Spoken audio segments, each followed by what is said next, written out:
Hello again guys, in this quick video I'll show you how to turn on monetization for YouTube Shorts.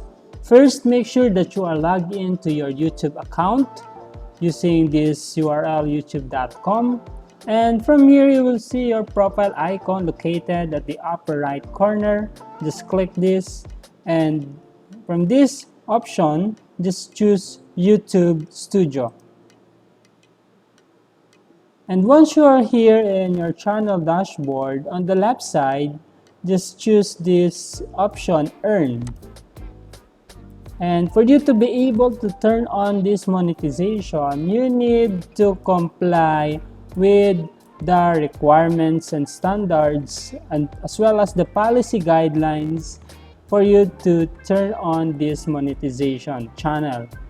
And once you comply those requirements, there will be a turn on option here located in this channel. And once you click that turn on option, you need to accept and agree on the terms and policy guidelines in turning on this channel monetization.